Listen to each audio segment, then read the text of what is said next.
আজকে আমি ভীষণই হেলদি ও টেস্টি একটি রেসিপি আপনাদের সাথে শেয়ার করেছি। তাছাড়া এই রেসিপিটি ওয়েট লস করতেও কিন্তু ভীষণভাবে সাহায্য করবে। তো পুরো ভিডিওটি দেখার অনুরোধ রইল। আশা করছি রেসিপিটি আপনাদের ভালো লাগবে। তো এখানে আমি 1 বাটি ওটস নিয়েছি। এই ওটস কিন্তু আজকে আমি রান্না করে দেখাবো। ওটস কিন্তু ভীষণই হেলদি একটি খাবার, এটি ছোট বড় সকলেই খেতে পারে। তো এই 1 বাটি ওটস বানিয়ে নিলে কিন্তু পুরো পরিবারের সকালের জলখাবার হয়ে যাবে, আর এটি খেলে অনেকক্ষণ পর্যন্ত পেট ভরাও থাকে। তো রান্নাটি করব, তার জন্য 1 টেবিল চামচ ঘি কড়াই দিলাম, হাফ চা চামচ মতো গোটা জিরে আর অল্প একটুখানি হিং দিলাম। এগুলো একটুখানি ভাজা হয়ে গেলে এর মধ্যে একটি মিডিয়াম সাইজের পেঁয়াজ কুচি দিয়ে দিচ্ছি। পেঁয়াজ বেশ ভালো করে ভেজে নেব।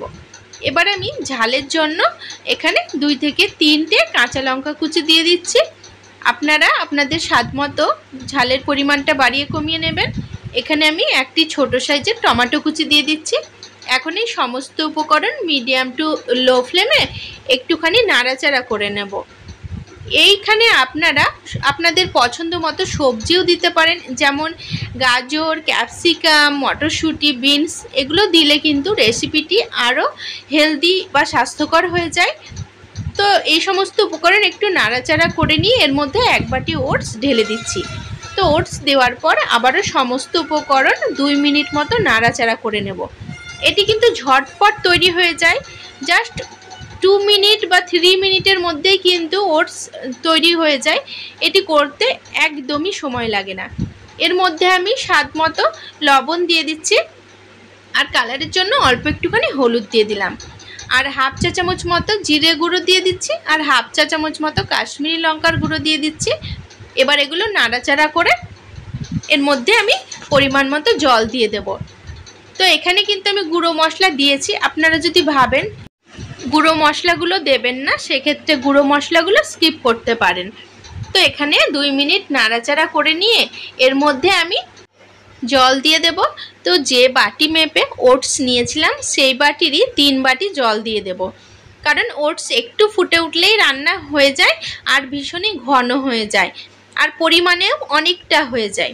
তো 3 বাটি পরিমাণে জল দিয়ে একটু নাড়াচাড়া করে দিলাম। এবার ফুটে যাওয়া পর্যন্ত হতে দেব। বন্ধুরা, রেসিপিটি ভালো লাগলে অবশ্যই আমার সাথে থাকবেন, আর আমার সাথে থাকার জন্য চ্যানেল সাবস্ক্রাইব করে বেল নোটিফিকেশনটা অন করে রাখবেন, তাতে পরবর্তী ভিডিও নোটিফিকেশনগুলো কিন্তু পেয়ে যাবেন। তো এখানে ওটস ফুটতে শুরু করেছে। এবার ঢাকা লাগিয়ে 2 থেকে 3 মিনিট রান্না করব। তো 3 মিনিট পর ঢাকা তুলে নিলাম। দেখতে পাচ্ছেন পরিমাণে কতটা হয়ে গেছে, আর অনেকটা ঘনও হয়ে গেছে। এবার ওটস একবার নাড়াচাড়া করে দিলাম।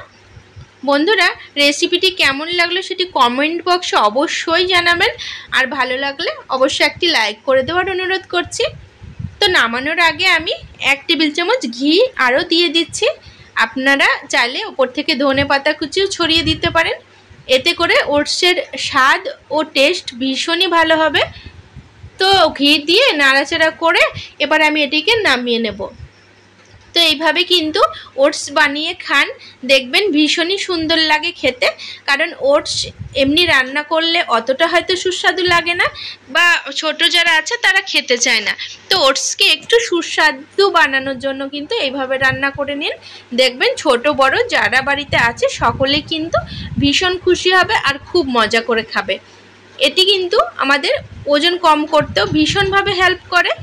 তো এভাবে একদিন বানিয়ে দেখুন, আশা করছি ভালো লাগবে।